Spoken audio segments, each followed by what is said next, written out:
Hindi belt वाले राज्यों में कौन जीतेगा? बीजेपी और कांग्रेस, कौन लगाएगा जीत की हैट्रिक? राजस्थान, मध्य प्रदेश और छत्तीसगढ़ का ऐतिहासिक चुनाव। जगत गुरु स्वामी रामभद्राचार्य की बड़ी भविष्यवाणी।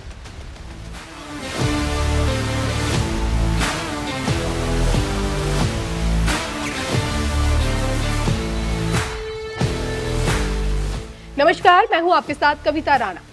हिंदी बेल्ट वाले राज्यों में जीत की हैट्रिक लगाना, और वो भी साल के आखिर में, बीजेपी और कांग्रेस दोनों के लिए देखिए एक बड़ी चुनौती है। राजस्थान, मध्य प्रदेश और झारखंड, इन तीनों राज्यों से होकर केंद्र की सत्ता का रास्ता जाता है। यूपी की तरह प्रदेश से 80 सीटें तो नहीं निकलती हैं, लेकिन इन तीनों राज्यों की लोकसभा सीटों को अगर जोड़ दिया जाए तो 80 से ज्यादा कम भी नहीं है। 75 सीटें लोकसभा के लिए राजस्थान, मध्य प्रदेश और छत्तीसगढ़ से आती है, और ऊपर से साल के आखिर में इन तीनों राज्यों में विधानसभा का चुनाव, जिसे देखते हुए कांग्रेस और बीजेपी और तमाम क्षेत्रीय दलों ने जीत के झंडे गाड़ने के लिए एड़ी चोटी का जोर लगा रखा है। मौजूदा सियासत की तस्वीर ऐसी है कि राजस्थान में गहलोत बनाम बीजेपी है, हालांकि पायलट भी गहलोत की एक बड़ी टेंशन है। मध्य प्रदेश में जैसे तैसे देखे कांग्रेस सरकार बनाने में कामयाब हुई थी, लेकिन सिंधिया की बगावत ने कमलनाथ की सरकार गिरा दी और प्रदेश के मामा की वापसी करवा दी। छत्तीसगढ़ की तस्वीर में बीजेपी सत्तारूढ़ कांग्रेस के खिलाफ आंदोलन खड़ा करने में अब तक नाकाम रही है। वैसे तो देखिए, छत्तीसगढ़ में रमन सिंह का हमेशा से एक 1.5 दशक तक राज रहा है, फिर भी बीजेपी में मुख्यमंत्री का चेहरा ढूंढा जा रहा है।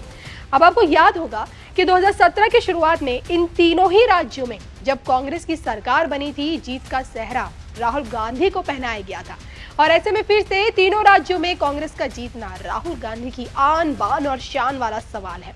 वैसे तो चुनावी माहौल को भांपते हुए राहुल गांधी एमपी और छत्तीसगढ़ में ऐतिहासिक जीत के दावे कर चुके हैं, लेकिन राजस्थान में उन्हें हारने का डर जरूर सता रहा है। और ऐसे में राजस्थान की 200 सीटें, मध्य प्रदेश की 230 सीटें और छत्तीसगढ़ की 90 सीटें, इन सीटों पर कमल खिलेगा या फिर कांग्रेस बाजी मारेगी, इसको लेकर तमाम ओपिनियन पोल हो रहे हैं। लेकिन चित्रकूट से जगत गुरु स्वामी रामभद्राचार्य की एक भविष्यवाणी ने इन सारे ओपिनियन पोल्स को फेल कर दिया है। इस बार जगत गुरु स्वामी रामभद्राचार्य ने साफ शब्दों में इस बात की भविष्यवाणी कर दी है कि आखिर इन 3 राज्यों में कौन सी पार्टी जीत की हैट्रिक लगाएगी। मतलब ये कि तीनों राज्यों में एक ही पार्टी जीतेगी, लेकिन वो बीजेपी होगी या फिर कांग्रेस, ये जानने के लिए बने रहिए धर्म ज्ञान के साथ।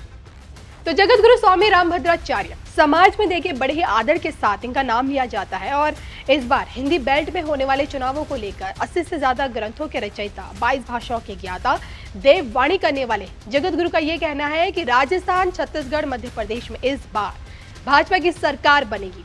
जो सनातन धर्म के साथ है उनके लिए मेरा आशीर्वाद है।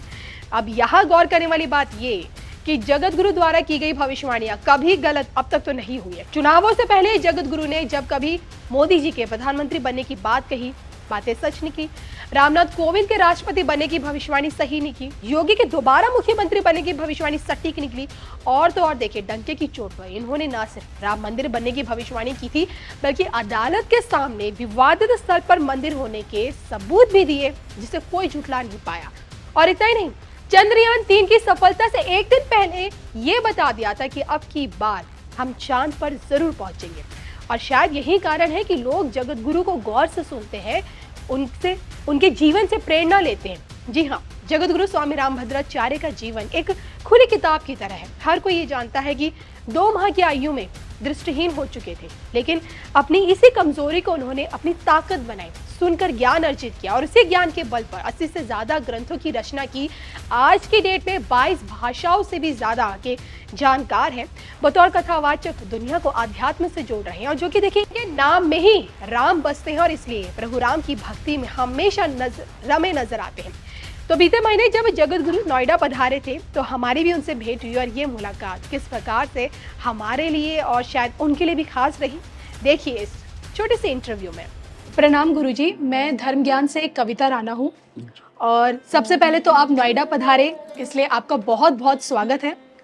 धन्यवाद। धर्म ज्ञान के चैनल पे आपके जितने भी कोशिश रहती है कि मैं आपके जितने वीडियोस बनाऊं, और उन वीडियोस का रिस्पांस बहुत अच्छा मिलता है।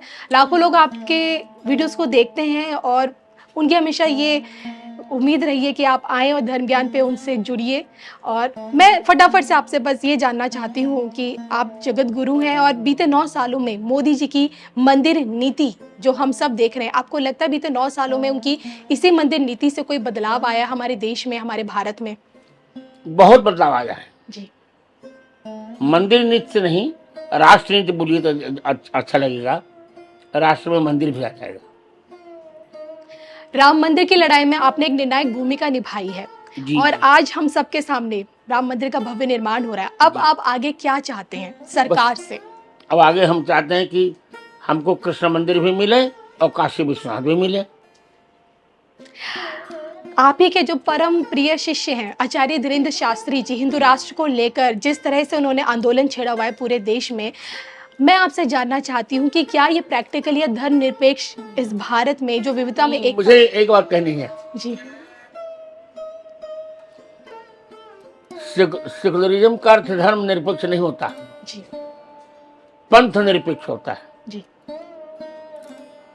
धर्म के बिना तो राष्ट्र रहेगा ही नहीं। इसलिए हिंदू राष्ट्र बनना बहुत सामयिक है, उनका पक्ष बहुत अच्छा है और हमारी ही प्रेरणा से उन्होंने ये पक्ष उठाया भी है। आपके बहुत बड़ी फैन फॉलोइंग है और आज भी एक जो सबसे बड़ा मुद्दा है वो गौ कशी का है। गौ हत्या पर पूरी तरह से देशव्यापी प्रतिबंध, मोदी जी हैं, यूपी में योगी जी हैं और आप हैं। तो मैं आपसे जानना चाहती हूँ, जो इंदिरा जी के टाइम पे जो करपात्री महाराज ने जो जन आंदोलन छेड़ा था, अब आगे इस पे क्या होगा? नहीं, अब तो ये हो के रहेगा। जी एक बार और आने दीजिए, अब समय कम रह गया है। 2024 में फिर मोदी रिपीट करेंगे और मुझे पूरा विश्वास है कि अगले 5 वर्ष के अंदर अंदर पूर्ण रूप से गोकुशी बंद हो जाएगी। आपकी भविष्यवाणी की मोदी जी फिर से रिपीट करेंगे। आप जब जब जो कहते हैं सच होता है। 14 की बात कर लीजिए, 19 की बात कर लीजिए, 24 कर लीजिए, लेकिन जो 24 दलों का जो महागठबंधन आपने देखा है, जिन्होंने अपना नामकरण कर दिया, इंडिया नाम दिया है, क्या यही इंडिया मोदी जी को सत्ता में वापसी करने पे उनको दोबारा प्रधानमंत्री बनने में रोक पाएगा? 26 दल जो एक साथ हो गए विपक्ष, नहीं, कोई रोक नहीं पाएगा। योगी जी में देश का अगला मोदी देखा जा रहा है। आप उनके बहुत करीबी है, वो आपके बहुत करीबी है, इसलिए जानना चाहती हूँ। अभी ये सब चर्चा नहीं करनी चाहिए, अभी तो 5 वर्ष मोदी के ही ठीक है। चलिए, राजस्थान में अब चुनाव है, बस एक जानना चाहती हूँ। राजस्थान के एक योगी जी बड़े चर्चाओं में है, बालकनाथ योगी जी, महंत हैं, वो नाथ संप्रदाय से आते हैं, उनमें देश का अगला योगी बताया जा रहा है। आप उनके बारे में क्या सोचते हैं? बाबा ठीक है, बस सांसद है वो, कोई टिप्पणी नहीं कर रहा।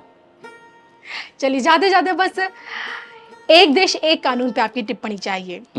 एक देश एक कानून, यूनिफॉर्म बिल्कुल ठीक होना चाहिए, समान नागरिक संहिता चाहिए ही चाहिए। आप देश में बाहर भी कथाएं करते हैं, लोगों से आपका एक ह्यूज जनसंपर्क है। आपको लगता है कि हमारे देश में क्या मुसलमान कहीं असुरक्षित महसूस कर रहे हैं? जिस तरह से विरोधी बोल नहीं, इतनी सुरक्षा कहीं मुसलमानों को नहीं है। चलिए, जाते जाते आपसे ज्ञानवापी मुद्दे पर मैं आपसे जानना चाहती हूँ। जिस तरह से जो कोर्ट की तरफ से कहा गया कि सर्वे होना चाहिए और विरोधी दल जो उस पर 31 जुलाई तक सर्वे पूरा करेंगे। सर्वे होगा ही और हमारी जीत होगी ही।